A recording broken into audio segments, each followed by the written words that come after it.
और जो भी मैं आज सुनूंगी उसके ऊपर चलूंगी और दूसरों को सिखाऊंगी। आमीन। आमीन। एक दूसरे को बोलो ध्यान से सुन, कहीं कोई चीज मिस ना हो जाए। आज प्रभु तेरे से बात करेगा। आमीन। बोलो आज मेरा परमेश्वर मुझसे बात करेगा। अगर आज विश्वास करते हो ना आपकी प्रभु का वचन मुझसे बात करता है, अपने वचन के द्वारा खुदा मुझसे बात करता है, तो आज ऐसा होगा। आमीन। आपने टाइटल देख लिया होगा ग्रुप में कि टाइटल ये था कि जब तक खुद को खुदा के साथ नहीं बिठाओगे तब तक खुदा खुद को कैसे प्रकट करेगा। आमीन। कितना प्यारा टाइटल दिया ना परमेश्वर ने कि जब तक खुद को खुदा के साथ नहीं बिठाओगे खुदा खुद को कैसे प्रकट करेगा। आज मैं बताना चाहती हूँ खुद का खुदा के साथ सफर। आमीन। हमारे खुद का खुदा के साथ सफर। लेकिन बात उल्ट चल रही है। आज हम खुद खुदा के साथ बैठना पसंद नहीं करते। आज प्रभु के लोग, आज कलीसिया पैरालाइज हो गई है। आपको पता है वो अपाहिज हो गई है। उन्हें आदत पड़ गई है, प्रभु के लोगों को आदत पड़ गई है दूसरों पर डिपेंड रहने की। आदत पड़ गई है कि आप प्रार्थना कर दीजिए। आदत पड़ गई है हम नहीं आप उपवास रखें। आदत पड़ गई है सेवा मुझे नहीं तुझे करनी है। इसीलिए हम खुद खुदा तक नहीं पहुंच पा रहे हैं। लेकिन आज हम सीखेंगे खुद का खुदा के साथ सफर। खुद का खुदा के साथ सफर। क्या आप प्रभु के साथ सफर जीना चाहेंगे? चाहेंगे खुद का खुदा के साथ सफर का जीवन कैसा होता है? बोलो मैं तैयार हूं। जब हम खुद को देखते हैं ना, खुद को, अभी खुदा नहीं, अभी खुद, तो प्रभु क्या कह रहा है? अगर तू खुदा को मिलना चाहता है, अगर तू खुद खुदा को मिलना चाहता है, पहले खुद के ऊपर काम करना शुरू कर। खुद के ऊपर प्रभु कहता है पहले काम करना शुरू करो, तभी तुम मुझे मिल पाओगे, तभी खुदा को मिल पाओगे। लेकिन आज क्या गड़बड़ियां हैं कि हम खुद पर ना काम करके दूसरों के ऊपर काम करना ज्यादा अच्छा लगता है हमें। खुद की बुराइयों को ना ढूंढकर दूसरों की बुराइयां ढूंढनी, दूसरों को जज करना हमें ज्यादा अच्छा लगता है। लेकिन प्रभु क्या कह रहा है? अगर तुझे मेरे साथ बैठना है तो पहले खुद को मजबूत बनाना शुरू कर दे। खुद को मेरे साथ बिठा, खुद मेरे से प्रार्थना कर, खुद मेरी आवाज को सुन। क्योंकि प्रभु क्या कहता है जब हम यिर्मयाह 29 उसकी 13 नंबर वर्सेस में पढ़ते हैं, वहां पे आपके लिए प्रभु कोई बात कर रहा है। सबके लिए बात नहीं हो रही, वहां पे सिर्फ एक पर्सन के लिए बात हो रही है। आज वो पर्सन के लिए बात हो रही है जो ये समझेगा कि प्रभु सिर्फ मुझे ही बात बोल रहा है। अब प्रभु ने यहाँ आप नहीं कहा, प्रभु ने यहाँ तुम सारे नहीं कहा, लेकिन प्रभु ने यहाँ कहा है तुम मुझे ढूंढोगे और पाओगे। आमीन। प्रभु किससे बात कर रहा है? सिर्फ एक बंदा। जब आप वचन को पढ़ रहे हो, सुन रहे हो, ऐसे मत उसे पढ़ो, उससे सुनो कि प्रभु सबसे बात कर रहा है। बोलो परमेश्वर सिर्फ मुझे बात कर रहा है। जब भी आप वचन को पढ़ रहे हो, जब भी आप घर में बैठे वचन को पढ़ रहे हो, कभी भी आपने ये नहीं सोचना ये वचन शायद उस फलाने बंदे के लिए होगा, वो बंदा ऐसा है, उसके अंदर ये बिहेवियर है। नो, सबसे पहले प्रभु क्या कह रहा है? इस वचन को खुद अपने ऊपर कोट कर, खुद अपने ऊपर इस वचन को चला। कहते हैं कि तुम मुझे ढूंढोगे और पाओगे क्योंकि तुम अपने संपूर्ण मन से मुझे खोजोगे। आमीन। अब प्रभु यहाँ क्या कह रहा है? खुदा के साथ बैठना है तो खुद के ऊपर काम कर, अपने पूरे संपूर्ण मन से। कहते मुझे खोज। संपूर्ण मन से मतलब अपने आप को पहले जांचना। क्या मैं रोज पाप तो नहीं करती? क्या मैं रोज बुराई तो नहीं करती? क्या मैं रोज चुगली में तो नहीं बनी हुई? क्या मैं अपना टाइम रोज गवा तो नहीं रही? क्या मैंने आज कितनी प्रार्थना की? प्रभु क्या कह रहा है? खुद इस चीज की खोज में बने रहना ही तुम्हें खुदा के साथ मिला देगा। बोल यीशु मसीह के नाम की जय। और जो सोकर उठते ही 12 बजे हैं, जो प्रार्थना ही नहीं कर पाते कि आज कोई मेरे घर में आ गया, आज कोई प्रॉब्लम हो गया, आज कुछ हो गया, मैं प्रार्थना नहीं कर पा रही। प्रभु कहता है जो खुद रोज अपने आप को मेरे साथ नहीं बिठाते वो कभी भी, खुदा कहता है मैं उन्हें मिल नहीं पाऊंगा। लेकिन आज से हमने वो सफर तय करना है जो हमें खुद को खुदा के साथ मिला दे। हमें लेकिन आज लोग किससे मिलना चाहते हैं? धन से, दौलत से, क्षुल्लक अभिलाषाओं से, सोशल मीडिया के साथ बैठ जाते हैं। इतना टाइम पता नहीं चलता, फेसबुक, एफबी पे, इंस्टाग्राम पे, यूट्यूब पे घंटों घंटों बैठ जाते हैं। और रिश्तेदार आजे बैठ जाते हैं, कहीं चले के वहां बैठ जाते हैं, फोन पे घंटे घंटे बैठ जाते हैं। लेकिन प्रभु क्या कह रहा है? तुमने सारे काम तो कर लिए। लेडीज के पास अक्सर ये बहाना होता है जी काम में नहीं मुकते, काम में इतने ज्यादा होते हैं मैं प्रार्थना ही नहीं कर पाती। जब प्रार्थना का टाइम आता शरीर जवाब दे जाता है, थका थका महसूस करती, मैं प्रभु से बैठ ही नहीं पा रही। लेकिन प्रभु क्या कह रहा है? जब तक तुम मुझे ढूंढोगे नहीं तो पाओगे नहीं। प्रभु आज आपको सबको कह रहा है मुझे मेरे काम को देखना चाहते हो तो अपने संपूर्ण मन से मेरे पास आओ, ढूंढो संपूर्ण मन से। अब संपूर्ण मन क्या है? अगर हम पाप में है, व्यभिचार में है, बुराई में है, रोज गड़बड़ियां कर रहे हैं, इसका मतलब हमारा मन तैयार नहीं है प्रभु को मिलने के लिए। अगर हम सिर्फ चर्च में धर्मी है, सेवा करते वक्त धर्मी संपूर्ण मन के साथ नहीं है, हम उस खोज में नहीं है। लेकिन प्रभु क्या कह रहा है, मैं अपने आप को प्रकट करूंगा, तुम ढूंढोगे, मैं तुम्हें मिलूंगा। लेकिन कैसे? जब तक तेरा मन संपूर्ण मन से मुझे ढूंढता नहीं, जब तक तुम खोजी नहीं बन जाते। एक और वचन है, प्रभु कहता है कि शेरों के लोगों को, शेरों के बच्चों को कमी घटी हो सकती है, पर मेरे खोजियों को किसी अच्छी वस्तु की कमी घटी ना होगी। आप आने वाले टाइम में देखोगे, जो मिनिस्टर्स हैं, जो हाकिम है, जो राजा है, जो डॉक्टर है, जो पुलिसमैन, आपको लगता है कि अंबानी या अंडानी जो भी है, उनकी पुश्ते तो इतना पैसा उनके पास कि 7-7 पुश्ते बैठकर खाएं तो भी मुकेगा नहीं। लेकिन प्रभु ने क्या कहा, वो जो लोग तुम्हें शेर नजर आते हैं ना, आज बड़े नजर आते हैं, अमीर नजर आते हैं, उनके बच्चे भी भूखे पड़ जाएंगे एक दिन, लेकिन जो मेरे खोजी होंगे वो कभी भूखे ना होंगे। हालेलुया। तुम लोग कभी भूखे नहीं होंगे, जो मेरे खोजी हैं, जो संपूर्ण मन से मुझे खोजेंगे, कहते वो कभी भी अकाल में भी भूखे ना रहेंगे। मैं उन्हें तृप्त करता रहूंगा, मैं रुझाता रहूंगा उन्हें। हालेलुया। आगे, खुदा के साथ बैठना, आप क्या समझते हैं कि सिर्फ आंखें बंद करके बैठना ही खुदा के साथ बैठना है? खुदा के साथ बैठना मीन्स संसार के शोर से अलग हो जाना।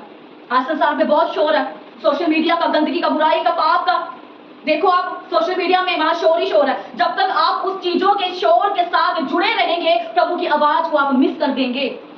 जब आप संपूर्ण मन से उसे ढूंढेंगे ना, चाहे आप आंखें बंद भी मत करो, आप चलते फिरते रहोगे, आंखें खोलोगे, लेकिन आपकी आत्मा जुड़ी है परमेश्वर के साथ। क्यों? क्योंकि आप संपूर्ण मन से जो उसे खोज रहे हैं, बिना आंखें बंद किए भी आप उसकी आवाज को सुन लेंगे। यह है प्रभु के साथ बैठना।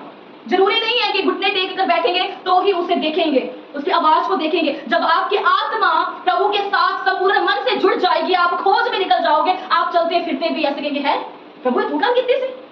आमीन। प्रभु ऐसा है। जब तक कहते हैं हम प्रभु के साथ पूरे संपूर्ण मन से बैठ नहीं जाएंगे, जब तक वो हमसे बात नहीं करेगा। उसके साथ बैठना मतलब पवित्र जीवन जीना। आप क्यों उसके खोजी बनना चाहते हैं? क्यों उसे ढूंढेंगे? क्योंकि प्रभु कह रहा है अब तो पवित्र नहीं है, चाहे वो हफ्ते में 2 बार आ रहा है, अभी तुम गड़बड़ियां कर रहे हो, अभी जीवन में बड़ी प्रॉब्लम्स है आपकी, अभी आप पवित्र नहीं हो। लेकिन जब तक तुम संपूर्ण मन से मेरे खोजे बन जाओगे, तो मैं तुम्हें पवित्र भी कर दूंगा, तो मैं तुम्हें सही डायरेक्शन भी दूंगा। आज चाहे हम चर्च आ रहे हैं, चाहे वचन को पढ़ रहे हैं, उपवास भी करते हैं, फिर भी हमारे जीवन में कंफ्यूजन क्यों है?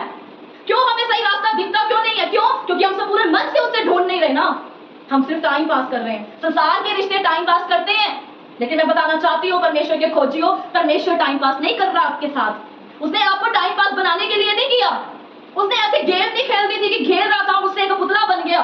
उसने कुछ खास करके बनाया आपको, आप उसके हाथों की रचना हो। प्रभु आपके भीतर जो ज्योति उसने डाली है, प्रभु उसमें शान को देखना चाहता है। लेकिन आज हम संपूर्ण मन से उसके साथ नहीं आ रहे। हमें लगता है कि जैसे आज संसार के रिश्ते मतलबी हो गए हैं, झूठे हो गए हैं, फरेबी हो गए, शायद उसने भी हमसे प्रेम कर लिया, शायद उसने भी हमें ऐसे ही बना लिया। पर प्रभु कहता है तुझे मैंने बना के कोई गलती नहीं की, पर हाँ आज हम गलती कर रहे हैं प्रभु को इग्नोर करके, उसकी आवाज को इग्नोर करके। उसने अपने लोगों को, अपने तालिबों को, अपने खोजियों को बनाकर गलती नहीं की, लेकिन आज हम वचन को इग्नोर करके गलती कर रहे हैं। क्या आप समझ रहे हो? प्रभु कहता है पूरे संपूर्ण मन से मेरी खोजी बन जाओ, क्योंकि मैंने जो तेरे ऊपर वचन बनाए, जो वचन तुझे दिए, जो वादे दिए, प्रभु कहता है वो टाइम पास के लिए नहीं थे, वो आजकल के लिए नहीं थे, वो परमानेंट बने रहेंगे। हालेलुया। संसार के लोग वादे करके मुकर जाते हैं, हमारे अपने वादे करके मुकर जाते हैं, वो झूठ बोलते हैं। प्रभु ने कहा, इसे प्रूव किया, जो मैं तेरे से वादा करता हूँ वो कोई झूठे नहीं है, वो कोई ऐसा नहीं है, मैं कोई मनुष्य नहीं हूँ, कोई इंसान नहीं हूँ जो वादे करके मुकर जाऊंगा। परमेश्वर कहता है हर एक वादा जो चीजें तुम पढ़ते हो, सीखते हो, कोट करते हो, मुझे याद दिलाते हो, प्रार्थनाएं करते हो, प्रभु कहता है एक एक वादा तेरे जीवन में मैं पूरा करूंगा। लेकिन कैसे होगा? जब तक संपूर्ण मन से उसे खोजेंगे नहीं। प्रभु ने आपके साथ कोई टाइम पास नहीं किया, कोई फ्रेब नहीं किया, लेकिन मैं कहना चाहती हूँ हम भी खुदा के साथ कोई टाइम पास ना करें। बाइबल पढ़े टाइम पास करने के लिए नहीं, बताने के लिए नहीं कि जैसे इतने अध्याय हो गए। प्रार्थना करें टाइम पास के लिए नहीं, अपने दिल को तसल्ली मत दें कि मुझे इतने घंटे की प्रार्थना हो गई। उसके साथ अहम रिश्ता बनाएं, स्ट्रॉन्ग प्रार्थना करें, बने रहें। जो टाइम पास कर रहे हैं परमेश्वर के साथ, उनका जीवन पता कैसा होता है? आज प्रार्थना की, कल नहीं की, आज उपवास किया, फिर महीने उपवास नहीं किया, आज चर्च चले गए, महीने बाद बड़ी मीटिंग में जाएंगे, आज बपतिस्मा नहीं लेना हमने, हम लेंगे ही नहीं। हालेलुया। वो लोग टाइम पास कर रहे हैं, प्रभु को जानते हुए टाइम पास कर रहे हैं, उनका जीवन ऐसा है। लेकिन जो सीरियस है, संपूर्ण मन से प्रभु के पास आया, जो समझता है कि खुदा ने मेरे साथ टाइम पास नहीं किया, मुझे भी टाइम पास नहीं करना, वो कंटिन्यूसली बना रहेगा। वो कल भी प्रार्थना करेगा, वो सुबह भी प्रार्थना करेगा, दोपहर भी प्रार्थना करेगा, रात भी प्रार्थना करेगा और हर रोज प्रार्थना करेगा। हालेलुया। वो दानियल की तरह प्रार्थना करेगा। टाइम पास करने वाले लोग आजकल वे ही स्थिर हैं। लेकिन जो सीरियसली प्रेम में बने हुए हैं प्रभु के साथ, वो कहता है हम सालों साल इस तरह से प्रार्थना करना चाहेंगे। हालेलुया। आज आप ये डिसीजन कर ले, आप ले ले डिसीजन कि आज खुदा के साथ आपने टाइम पास करना है या सीरियस रिश्ता निभाना है। अगर तो आप प्रभु के प्रेम को सीरियस निभाना चाहते हैं तो कंटिन्यूसली आप बने रहेंगे कि मुझे डैनियल की तरह प्रार्थना कर रही है, मुझे आजकल की प्रार्थना नहीं करनी, मुझे इस प्रार्थना में बने रहना है। मुझे हफ्ते में 2 बार अगर मैंने उपवास रखा है, मैंने ठाना है कि मैं 2 बार हफ्ते में उपवास रखूंगी, अगले हफ्ते मुझे भूल नहीं जाना, मुझे उसे कंटिन्यूसली रखना है। अगर कोई सेवा आपके मन में आ रही है, ये नहीं कि वो सेवा सिर्फ एक बार करूंगी, नहीं, उस सेवा को निभाते जाना है। हालेलुया। ये है प्रभु के साथ सीरियस प्रेम में आना। क्यों? क्योंकि हमारा परमेश्वर भी सीरियस है हमें लेकर। उसने कोई टाइम पास नहीं किया। जिस दिन आप प्रभु के साथ टाइम पास करना सीख लोगे ना, वो भी फिर वैसा ही बन जाएगा, क्योंकि वो कहता है तुम दो तो मैं तुम्हें दुगना दूंगा। हालेलुया। क्या देना चाहोगे? टाइम, प्रेम, पैसा, क्या दोगे उसे? वो प्रभु कहता है मैं दुगना दे दूंगा। हालेलुया। अगर आप टाइम पास करेंगे, वो दुगना टाइम पास करेगा आपके साथ। वो आपकी प्रार्थना को इग्नोर कर देगा। अगर आप सीरियसली आएंगे तो वो आपके सीरियस जीवन को ऐसा प्रेमी जीवन बना देगा, दर्शन से बना हुआ जीवन बना देगा, एक्सीलेंट और बेस्ट जीवन बना देगा। हालेलुया। जब आप उसके साथ बैठते हैं संपूर्ण मन से, फिर आपके रास्ते कंफ्यूज नहीं होते, फिर आप भटकोगे नहीं, आप सही दिशा देख पाओगे। हालेलुया। उसके साथ चलना, उसके साथ बैठना में संसार की डिस्टर्बेंस से अलग हो जाना। हालेलुया। प्रभु कहता है तुझे अगर मैंने चुना है, क्या वही पुरानी चिचिहाट, पुराना तेरा रिश्ता, पुराना रोना, पुरानी बीमारियों के साथ चुना है? प्रभु कहता है उससे अलग रहने के लिए तुझे चुना है। हालेलुया। अगर हम आज परमेश्वर के हैं, फिर भी पुराने बिहेवियर, पुराना सताव, पुराना विरोध, पुरानी चीजों ने हमें अभी तक घेर के रखा है, इसका मतलब हम प्रभु के साथ सीरियस नहीं थे। हमारा जीवन प्रभु के साथ एक टाइम पास था, इसलिए हमारे जीवन में कुछ बदला नहीं। अगर बदलाव देखना चाहते हैं तो प्रभु के साथ टाइम पास करना बंद कर दें कि आज उसकी हजूरी में आ गए, कल खो गए, आज उपवास कर लिया, कल का कुछ पता नहीं। प्लान करके चले, प्रभु आज के बाद मैं ये काम नहीं करूंगी, मैं छोड़ती हूँ तेरे लिए, मैं ऐसे ही लगातार प्रार्थना करूंगी। आप प्लान बनाएं, शेड्यूल बनाएं। प्रभु ये शेड्यूल मैंने तेरे लिए बनाया, ये तैयार किया है। आज हम शेड्यूल बनाते हैं अपने लोगों के लिए, परिवार के लिए, बच्चों के लिए। इतनी देर तक सब्जी रोटी मिलेगी, इसके बाद आपको कोई रोटी नहीं मिलेगी। इतनी देर तक सो जाना है बस, इसके बाद नहीं सोना। हम घर का कई बार अच्छा शेड्यूल बनाते हैं, तो प्रभु भी कह रहा है मेरी हजूरी में आने के लिए भी कोई शेड्यूल तैयार करो। मुझे भी पता होना चाहिए। डाइट प्लान हम तैयार करते हैं, ये खाएंगे, सोमवार ये खाएंगे, मंगलवार ये खाएंगे, संडे मेरी फैमिली घर पर होती है, सैटरडे फैमिली घर पर होती है, कुछ अच्छा बनाएंगे, कुछ बाहर का लेके आएंगे या बाहर खाना जाएंगे। हम क्या करते हैं? हम पहले प्लान करते हैं। परमेश्वर के लिए आज हमारे पास क्या प्लान है? फैमिली प्लान तो हमारे पास बहुत है। हफ्ते में क्या करना है, कहाँ जाना है, किस होटल में जाके खाना है, कहाँ घूमना है, ये शायद हम महीने पहले ही हम सारी प्लानिंग कर लेते हैं। लेकिन प्रभु में बढ़ना कैसे है? खुद को खुदा के सफर में कैसे लेके जाना, क्या कोई प्लान है हमारे पास? हम नील है, इसमें कोई प्लान नहीं है हमारे पास। तो अगर आपके पास प्रभु में बढ़ने के लिए कोई प्लान नहीं है, तो क्या उसके पास प्लान होगा आपके लिए? उसके पास आपके लिए प्लान है, लेकिन आप उस प्लान को पूरा नहीं करवाना चाहते। जिस तरह से परमेश्वर ने इस्राएली लोगों को जब मिस्र की गुलामी से छुटकारा दिया, तो क्या सोच कर दिया था कि मैं इन्हें कनान देश लेकर जाऊंगा। लेकिन जब वो बुड़बुड़ाने लगे, शक करने लगे, तो क्या किया? 40 दिन का सफर 40 साल में बदल गया। जंगलों में उन्हें घूमना पड़ा। आज हम इसीलिए भटके हैं, आज हम इसीलिए जंगलों में हैं, आज हम इसीलिए फंसे हुए हैं, डिस्टर्बेंस है, प्रॉब्लम्स है। क्यों? क्योंकि प्रभु ने प्लान तो किया, लेकिन हमारी ही कुछ गलतियों के कारण, हमारे ही टाइम पास के कारण हम उस प्लान तक नहीं पहुंच पाए। परमेश्वर ने वो प्लान हमारे ऊपर रख तो दिया कि 2026 में मैं तुझे ये आशीष दूंगा, ये बरकत दूंगा, तेरा घराना उधार पाएगा, लेकिन हम उस उधार तक नहीं पहुंचे। क्यों? क्योंकि हमने 25 में, 24 में, 23 में प्रभु की आवाज को मिस कर दिया। तो कैसा वो 2026 में हमें ब्लेस करेगा? हमारे बोलने से नहीं होगा, बोलो और करके भी दिखाओ। हालेलुया। अपने आप को, वचन को बोलो, वचन को कोट करो, उस वचन को तोड़ो भी ना। ये होता है प्रभु के साथ टाइम पास नहीं, एक ओरिजिनल जीवन जीना, एक अच्छा और सच्चा जीवन जीना। हालेलुया। आगे एक और वचन भजन से ही था, 40 उसकी 10 नंबर वर्ष में लिखा है। अब यहाँ परमेश्वर का आत्मा क्या कह रहा है? चुप हो जाओ और जान लो कि मैं ही तेरा परमेश्वर हूँ। अब प्रभु ने क्यों कहा चुप हो जाओ? क्योंकि बहुत सारे लोगों को अपना बोलना अच्छा लगता है, वो चुप नहीं रह सकते। जब वो प्रार्थना करते हैं तो भी उन्हें ज्यादा बकबक करना, बोलना अच्छा लगता है। उन्हें लगता है कि शायद हमारे इतने अच्छे बोलने से प्रभु खुश हो जाएगा, शायद लंबी लंबी प्रार्थना करने से खुश हो जाएगा। लेकिन प्रभु क्या कह रहा है? चुप हो जाओ। कभी कभी चुप रहना हमारे ज्यादा बोलने से बेटर है। बोलो, कभी कभी चुप रहना हमारे ज्यादा बोलने से अच्छा है। क्योंकि जब हम चुप रहेंगे, शांति में बने रहेंगे, तो प्रभु कहता है तुम मेरी आवाज को सुन पाओगे। ज्यादा बोलने वाला व्यक्ति हमेशा दूसरों की आवाज को मिस कर जाता है। अब यहाँ से ये सिस्टर बोल रहे हैं, यहाँ से ये सिस्टर बोल रही है, सब बोल रहे हो, और मुझे बात करनी है उस ब्रदर के साथ, तो क्या वो सुन पाएंगे? उस शोर में सुन पाएंगे? वो उस आवाज को मिस कर देंगे और मुझे लगेगा कि मैंने तो उस ब्रदर से बात की, लेकिन उसने मेरी आवाज नहीं सुनी। अब वो कहेगा मैंने सुनी नहीं, सच में मैंने आपकी आवाज नहीं सुनी। अब प्रभु कहेगा मैं तेरे से बात की थी, ये सब मैंने बोला था, लेकिन आप कहोगे प्रभु मैंने मिस कर दी, मैंने नहीं सुना, मुझे क्या कहा। क्यों? क्योंकि मैं संसार के शोर में फंसा हुआ था, मैं सोशल मीडिया में फंसा हुआ था, मैं कल की चिंता में फंसा हुआ था, मैं डिप्रेशन में था, उसने मुझे कल ये बोल दिया था, वो चीजों ने मुझे घेरा डाल दिया था, यही वजह के कारण प्रभु मैंने तेरी आवाज को मिस कर दिया। प्रभु क्या कह रहा है? चुप हो जाओ, मत सोचो क्या हो गया, ये भी मत सोचो कि कल क्या होने वाला है, चुप हो जाओ। कभी कभी प्रार्थना आंखें बंद करके सिर्फ उसे निहारो, उसके स्वर्ग को देखो, क्रूस को देखो, उसकी आवाज को सुनो। कभी कभी बिल्कुल शांत होकर बैठ जाओ, उसकी सुनने की प्रतीक्षा करो, वेट करो कि प्रभु तुम मुझसे बात करने जा रहा है। जो पतरस था ना, उसे भी बहुत बोलने की आदत थी। एक चैप्टर 32 तारा 1 से 9 जब हम पढ़ते हैं ना, वहां प्रभु यीशु मसीह अपने लोगों के साथ, पतरस, यूहन्ना, याकूब के साथ पहाड़ी पर जाता है। और जब वह पहाड़ी पर जाते हैं, जब आप ये पढ़ेंगे आपको समझ में आएगा, मूसा और एलिया प्रभु यीशु मसीह के साथ मिलने के लिए आते हैं, बात करने के लिए आते हैं। अब उनकी अपनी पर्सनल बात हो रही थी, लेकिन याकूब, पतरस और यूहन्ना वो साइड पे खड़े थे। उन्होंने देखा कि प्रभु का जो रूप है वो बदल गया, प्रभु उज्जवल हो गए, तेज उनके चेहरे से निकल रहा है, और मूसा और एलिया उनके साथ बातें हो रही हैं। अब वहां जब बड़े बात करते हैं, जब कोई बात करता है, अनॉइंटेड पर्सन बात जब करता है, वहां पतरस अपनी टांग लेकर आ गया। वहां वो ज्यादा बोलने वाला इंसान कहता, प्रभु अगर तू चाहे तो क्या मैं यहाँ पे तेरे लिए भवन बनाऊं? क्या मैं यहाँ पे मूसा और एलिया का भवन बनाऊं कि ये लोग याद करेंगे तेरे को यहाँ मूसा और एलिया मिलने आए थे? तब आकाश से कहते, आकाशवाणी हुई, चुप हो जाओ, सिर्फ मेरे भेजे हुए पुत्र प्रभु यीशु मसीह की ही आवाज को सुनो। हालेलुया। आज भी ये गलती होती है, हम परमेश्वर की आवाज को क्यों मिस करते? क्योंकि हमें, हाँ प्रभु तो गल कितनी सी, प्रभु कहते पहले मेरी पूरी तरह गल सुनता है, पहले सुनना सीखो। पतरस की तरह हर बात पे टांग मत बिछाओ अपनी।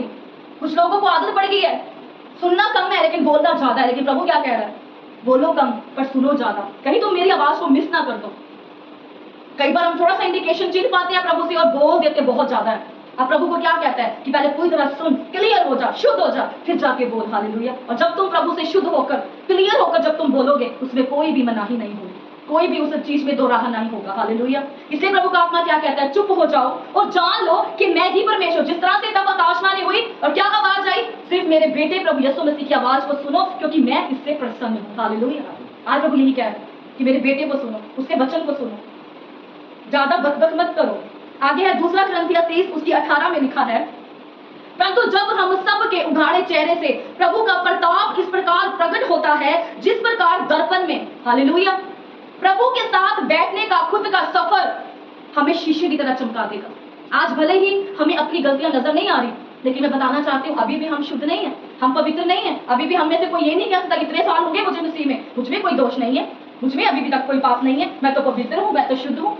लेकिन प्रभु का आत्मा क्या कहता है? जब तक तुम मेरे साथ खुद बैठोगे, चुप रहोगे, मेरी सुनोगे, कंटिन्यूसली मेरी हजूरी में बने रहोगे, तो मैं एक एक गलतियां तुझे बताऊंगा।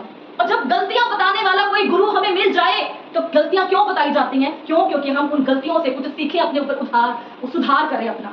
जब तक हमें अपनी गलतियां नहीं पता चलेंगी, हमें अपनी गलतियों को सुधारने का मौका नहीं मिलेगा, बल्कि वो गलतियों में हम और भी ज्यादा पक्के हो जाएंगे, हमें वो गलती अब अच्छी लगने लगेगी। लेकिन शुक्र करो उस परमेश्वर का। प्रभु कहता है खुद को खुदा के साथ बिठाना क्यों जरूरी है? ताकि मैं तेरे अंदर सुधार कर सकूं, तुझे नया आकार दे सकूं।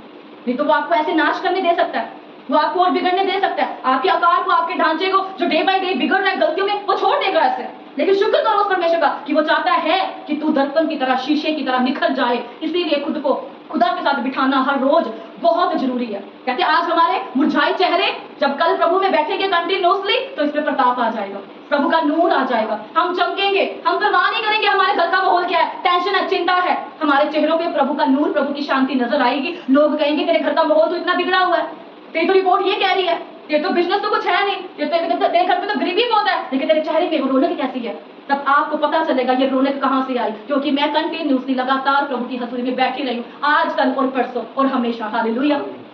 क्योंकि मेरा परमेश्वर आजकल का परमेश्वर नहीं है, वो युगना युग तक बने रहने वाला परमेश्वर है। तो प्रभु भी कह रहा है जब तक मैं हूं, जब तक तू है, मेरे साथ भी तू ऐसा रिश्ता निभाए कि हर रोज कंटिन्यूसली उसकी हजूरी में आना है। इससे हमें ही बेनिफिट है, हमारा जीवन ही बदलेगा, हमारे उघाड़े चेहरों पर प्रताप आ जाएगा, वो टेंशन वाले मन हमारे बदल जाएंगे। परमेश्वर की शांति में हमें एक निर्देश मिलेगा, हमें दिशा मिलेगी, कंफ्यूजन दूर हो जाएगी, हम चमकेंगे। हमारे साथ कौन गड़बड़ियां कर रहा है, प्रभु का आत्मा हमें पहले बता देगा। क्या हमें नहीं चलना चाहिए प्रभु की हजूरी में? क्या खुद को नहीं बैठना चाहिए? प्रभु कहता है जब तू रोज मेरी हजूरी में बैठेगा, आने वाली विपत्तियां तेरे तक पहले पहुंच जाएंगी। तुझे मैं अलर्ट करूंगा कि तेरे घर में, तेरे परिवार में होने जा रहा है, तू प्रार्थना कर। हालेलुया। ये है खुदा को खुद के साथ बिठाना। ताकि हमारी जिंदगी जो कल जो डिप्रेशन, चिंता या आने वाले समय में आने वाली है, उन चीजों का अटैक हमारे ऊपर ना हो, ताकि हम और भी चमक जाए, हमारी गलतियों का हमें पता चले, हम और भी निखरे और भी अपने आप को सुधारे। हालेलुया। आगे भजन संहिता 119 उसके 105 में ऐसे लिखा है, तेरा वचन मेरे पांव के लिए दीपक और मेरे मार्ग के लिए उज्ज्वला है। हालेलुया। जब रोज बैठेंगे वचन पढ़ेंगे, रोज रोज रोज नई दर्शन से बातें करेगा परमेश्वर का आत्मा, प्रभु का वचन, तो क्या कहता है, तेरा वचन मेरे पांव जहां भी रखे जाएंगे, जिस माहौल में जाएंगे वहां गड़बड़ियां नहीं होंगी। हम जिसके बिजनेस पे जाएंगे वो बिजनेस हमारे ठप नहीं हो जाएंगे। हम ये नहीं कहेंगे कि मैं रोज गेड़े मार रही हूं कचहरियां दे, बैंका दे मेरे काम नहीं बनते। क्यों? क्योंकि जब तक वचन आपके अंदर नहीं आएगा वो रोशनी नहीं आएगी, और जब वचन आपके अंदर आ गया तो वो क्या कहता है, आपके रास्ते खुलने शुरू हो जाएंगे। जिस जगह पर आपके पैर की एड़ी लगेगी, कहती वो जगह मैं तुझे दे दूंगा, तुझे फेवर करना शुरू हो जाएगा। क्यों? क्योंकि आपके अंदर रोशनी है, आप कंटिन्यूसली बैठते हो, वचन आपके अंदर है, आप वचन की खोज में लगे पड़े हो। तेरा वचन कहते मेरे पाँव के लिए दीपक, हमारे पाँव जहां जाएंगे मुबारक हो जाएंगे, वहां कंफ्यूजन, वहां गड़बड़ियां नहीं होंगी, हमारे काम ठप नहीं होंगे। कहते हैं तेरा वचन मेरे मार्ग के लिए उजाला है, फिर उजाला ही उजाला हो जाएगा, हमारी जिंदगी के अंधेरे उजाले में, रोशनी में बदल जाएंगे। आज वो चीजें, वो लोग जो आपके मुंह के सामने मीठे हैं और पीठ पीछे वार कर रहे हैं, परमेश्वर कहता है जब वचन तेरे अंदर जाएगा तो उन्हें पहले ही देख लेगा, उन वारों को, उन प्लान्स को तू पहले देख लेगा, और वो प्लान तेरे जीवन में सफल ना होंगे यीशु के नाम में। आमीन। क्या आप अभी भी चाहेंगे कि रोज बैठना खुदा के साथ, के कभी कभी क्या टाइम पास करना परमेश्वर के साथ, क्या वादे करके मुकर जाना खुदा के साथ, ये निभाना है? अगर आप चाहते हो कि प्रभु भी आपके साथ हर एक वादा निभाए, वो भी टाइम पास ना करे, तो आज से आज एक निर्णय लें कि मुझे भी परमेश्वर के साथ कोई टाइम पास नहीं करना, मुझे भी कंटिन्यूसली बने रहना है, चलते फिरते उसकी आवाज को सुनना है, मिस नहीं करनी उसकी आवाज को। इसमें मेरा ही बेनिफिट है, मैं चमकूंगी, मुझे सही रास्ता मिलेगा, मेरा घर रोशन होगा, मुझे ही प्रभु हर एक विपत्तियों से बचाएगा। इसीलिए मैं आज से निर्णय लेती हूँ कि मैं प्रभु के साथ अच्छा जीवन व्यतीत करूंगी, टाइम पास नहीं करूंगी। आमीन। आज से खुद को खुदा के साथ बिठाऊंगी, खुद को सोशल मीडिया में नहीं, संसार में नहीं, संसार के लोगों के साथ नहीं जो मेरी आत्मा को आज कमजोर कर रहे हैं। बोलो आज से खुद को खुदा के साथ बिठाऊंगी, तभी मेरा परमेश्वर खुद को प्रकट करेगा। बोलो तभी मेरा परमेश्वर खुद को प्रकट करेगा। मेरे घर में क्या हो रहा है, क्या होने जा रहा है, बोलो वो तभी प्रकट करेगा जब मैं खुद को खुदा के साथ बिठाऊंगी। Hallelujah, hallelujah. बोलो मैं तैयार हूँ। इसे बंद कर दे सिस्टर। बोलो मैं तैयार हूँ आज के बाद खुद को खुदा के साथ बिठाने के लिए।